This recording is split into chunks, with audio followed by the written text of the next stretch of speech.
Gracias a las y los colegas de la Universidad La Salle, en particular a la profesora Miriam Zapata, por esta invitación a presentar una ponencia en el segundo Congreso Internacional de Pensamiento Educativo, Educación en el Contexto. Mi ponencia se titula Pensar la posidentidad desde el Caribe.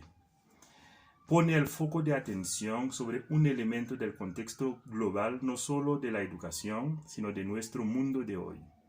Se trata de las transformaciones epistemológicas de lo que entendemos por identidad. Generalmente estamos acostumbrados a problematizar las concepciones y prácticas identitarias, es decir, todas aquellas relacionadas con los marcadores específicos de género, clase, etnia, edad, nacionalidad, que constituyen la identidad de una persona, un grupo o una comunidad. Sin embargo, aquí, en esta ponencia, los invito a cuestionar epistemológicamente el concepto mismo de identidad. ¿Qué es este cuestionamiento epistemológico de la identidad? ¿Por qué es importante? ¿Para qué? A lo largo de esta ponencia trataré de responder a estas tres preguntas, partiendo desde los tiempos de la colonización del Nuevo Mundo, en concreto desde el lugar del Caribe, y desde dos literatos caribeños, el martiniqueño Edouard Glissant y el cubano Severo Sarduy. ¿Qué es el cuestionamiento epistemológico de la identidad? Empiezo con los tiempos de la colonización. En 1492 llegó Cristóbal Colón al llamado Nuevo Mundo y en concreto al Caribe. Esos conquistadores españoles terminaron exterminando a los habitantes originarios, los mal llamados indígenas, que vivían en el Caribe. Luego llegaron a esta región otros europeos, tales como franceses, holandeses, portugueses, ingleses, quienes trajeron a personas esclavizadas de África en el marco de la trata negrera transatlántica. Pero cuando se proscribió la esclavitud de esos africanos y sus descendientes en el Caribe entre 1804 con la Revolución Haitiana y 1886 con la independencia cubana, los europeos hicieron venir ahí, durante la segunda mitad del siglo XIX aproximadamente, la mano de obra asiática proveniente de la India y de China. Desde entonces, europeos, africanos y asiáticos y sus descendientes han venido constituyendo, no sin violencia entre ellos, uno de los primeros fenómenos que el mundo conocerá como sociedad producto de la inmigración. En el caso del Caribe se trata de tres inmigraciones: la de invasión o de conquista europea, la trata de personas africanas y la contratación de mano de obra asiática. Ahora, hablando del Caribe, en concreto del archipiélago del Caribe, es decir, este conjunto de islas en el mar del Caribe, Bonilla y Hantel reagrupan ahí un total de 34 islas. Hay 6 neerlandesas, que pertenecen a Holanda, 5 anglohablantes, que pertenecen a Inglaterra, 5 francohablantes, a Francia, 2 que pertenecen a los Estados Unidos y 16 independientes. Se puede observar que en el archipiélago del Caribe hay una extrema heterogeneidad lingüística, cultural y étnica que no ha permitido definir la identidad de esta región producto de la inmigración. Desde todos los campos de estudio se ha buscado definir esta identidad caribeña. La literatura, en particular la cubana y la de las Antillas creolo-francohablantes, ha jugado un papel clave en esta búsqueda. En ese sentido escribió el crítico literario cubano Benítez Rojo, abro comillas, la búsqueda de la identidad o búsqueda de las raíces constituye una de las regularidades que se observa con mayor claridad y frecuencia en la novela caribeña. Cierro comillas. De hecho, podemos señalar varias corrientes y narrativas literarias que expresan esta afirmación, esta búsqueda identitaria. Por ejemplo, José Martí, con su texto Nuestra América, es una narrativa independentista. Aimé Césaire, con su poemario Cahiers d'un retour au pays natal, habla de la negritud, es decir, de volver a las raíces africanas. Alejo Carpentier, en su novela el reino de este mundo, habla de lo real maravilloso, que sería lo característico del Caribe. Nicolás Guillén, en su poema o su poemario Songoro Kosongo, Motivos de Son, habla del mestizaje como la característica identitaria principal de Cuba. Bueno, esas narrativas terminan haciendo una contraafirmación de la propia identidad, negando el modelo colonial impuesto. Esta negación fue necesaria y lo sigue siendo, pero se debe ir más allá.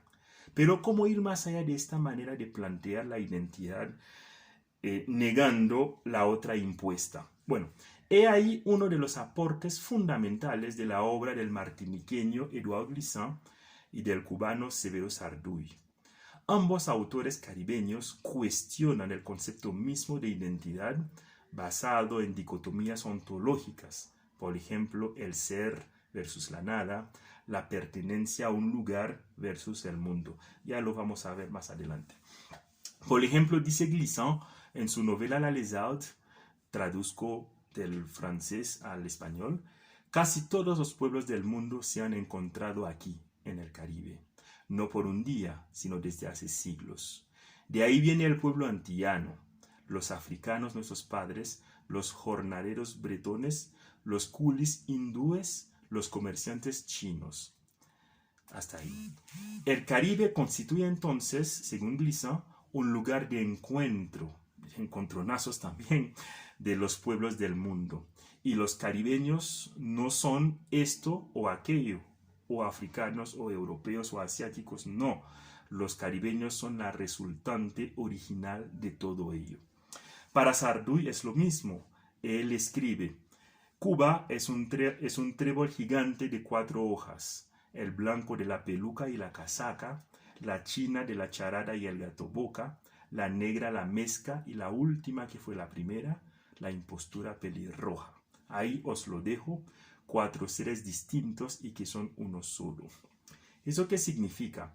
La identidad cubana no se reduce ni a lo blanco europeo, ni a lo negro africano, ni a lo asiático, ni siquiera a lo estrictamente cubano. Cuba es, dice Sarduy, una cosmogonía en ciernes, es decir, que Cuba lleva dentro de sí al mundo. Podemos preguntar, ¿qué están cuestionando ahí ambos autores con esta representación de la identidad caribeña como lugar de encuentro del mundo, según Glissant, o como una cosmogonía en ciernes, según Sarduy? En primer lugar, están cuestionando la concepción ontológica de la identidad. Desde esta concepción, la identidad se plantea como algo que permanece siempre tal como es, no cambia o incluso permanece intacta en los cambios. Esto es, una identidad que siempre es y nunca deja de ser lo que es decir, una identidad basada en el ser. Es también una identidad excluyente. Ella es sí misma y nunca es otra más que sí misma. Por eso es tan difícil para esta identidad ontológica, en concreto la occidental, relacionarse con las otras. Dice el filósofo Byung-Chul Han, abro comillas, en Occidente lo extraño fue durante mucho tiempo objeto de violencia o apropiación. No estaba presente en el interior de lo propio. Cierro comillas. En segundo lugar, ambos autores caribeños están cuestionando la idea de que todo lo que soy se deriva del lugar de donde soy, es decir, que tengo un solo lugar de pertenencia que define mi identidad. Es como si este lugar de mi identidad fuera una raíz única, excluyente. No. Para ambos autores caribeños, el Caribe, por ejemplo, es un lugar del mundo y el mundo es un lugar del Caribe. ¿Qué significa eso? Significa antes que todo lo que dijo Kant en su libro La Paz Perpetua, a saber, nadie tiene más derecho que otro por el simple hecho de haber nacido en un lugar, porque eso es contingente. Pertenecemos todos a la tierra. Pero con ambos autores caribeños hay más que un cosmopolitismo abstracto como el kantiano, ya que el mundo se vuelve parte de la propia identidad. Es una identidad mundo que no plantea tanto un principio universal, sino que sabe reconocer a las demás identidades en sí misma. ¿Por qué este cuestionamiento epistemológico de la identidad? Evidentemente es para liberarnos del esencialismo, es decir, de esta manera de definir la identidad, cerrando y encerrando a esta dentro de unas fronteras rígidas de tipo biológico, mi sangre, mis genes, territorial, nuestro país, nuestra tierrita, cultural e incluso epistémico, nuestra lengua, nuestra cultura, nuestro ser. Justamente para ello les sirve a los dos autores caribeños la categoría de mundo, que permite concebir epistemológicamente una nueva forma de identidad que yo llamo post-identidad. Post, porque esta nueva forma de identidad mundo no se deja limitar o restringir a una sola identidad considerada esencial, única, excluyente. El mundo es el nombre que recuerda a ella que ella contiene en sí misma más que sí misma, y que las fronteras entre sí misma y las demás no son tan rígidas y tienden a ser porosas. Autores alemanes como Habermas y Foucault han utilizado el prefijo post, por supuesto no en el sentido de posverdad, para explicar las transformaciones políticas, sociológicas y étnicas de la identidad, sobre todo nacional.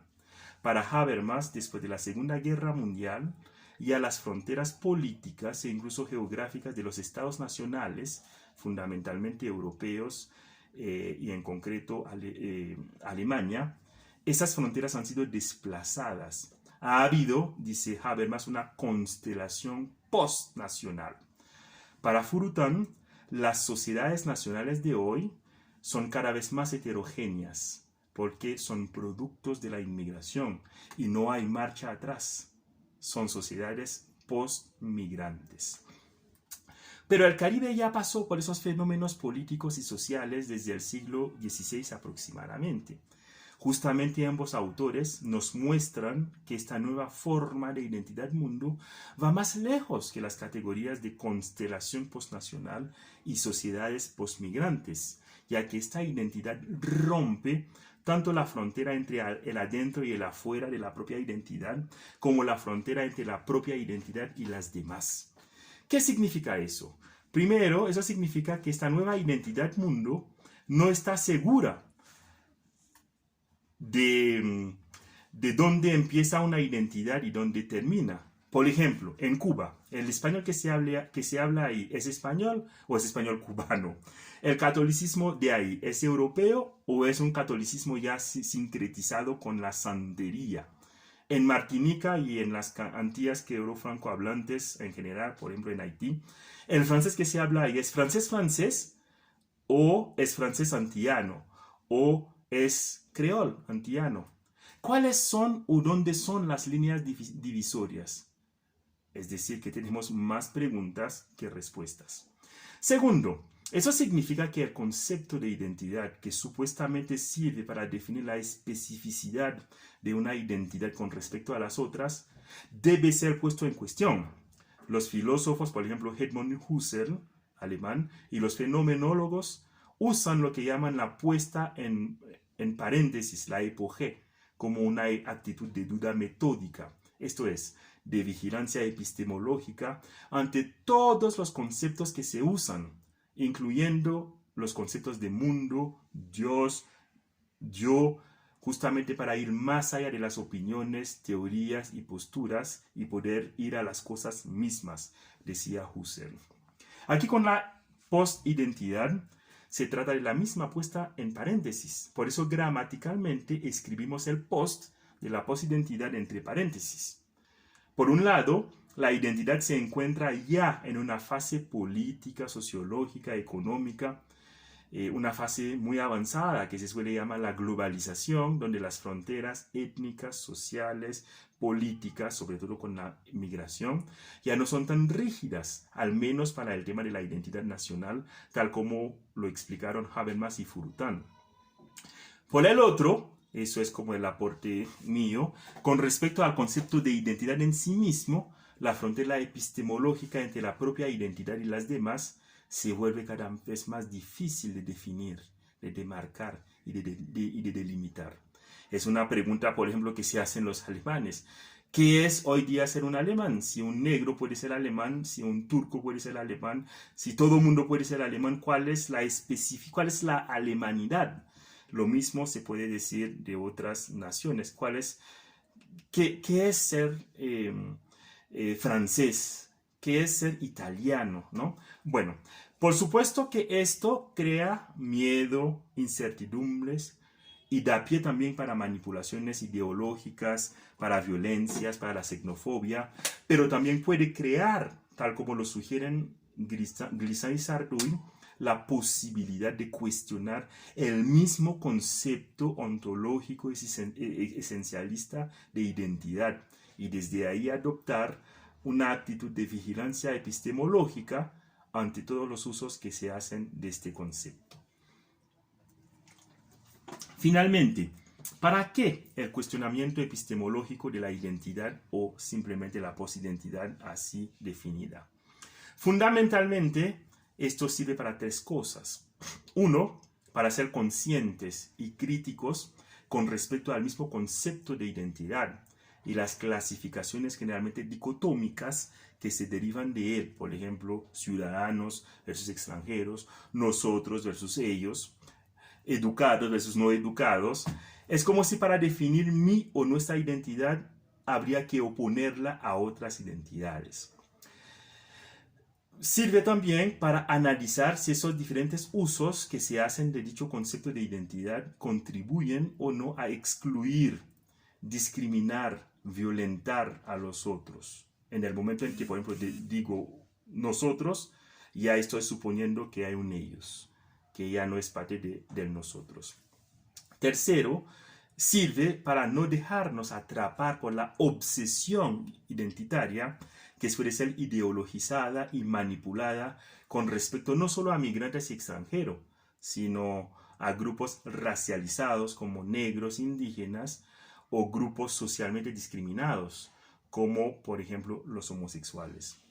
De manera general o de manera específica para la educación en el mundo globalizado de hoy, sirve la posidentidad o pensar la posidentidad en este contexto epistemológico de fronteras identitarias cada vez menos rígidas y más porosas, un contexto en el que se hace cada vez más indispensable formar a hombres, a mujeres y a todo tipo de personas que sean capaces de concebir y vivir una identidad abierta, una identidad mundo, es decir, gente que sean capaces de reconocerse en los demás y de reconocer a los demás en él o en ella. Es decir, gente que sea capaz de cruzar las fronteras e incluso de crear ahí puentes y no muros, puentes de diálogo, puentes de comprensión, puentes de solidaridad y puentes de hospitalidad. Muchísimas gracias.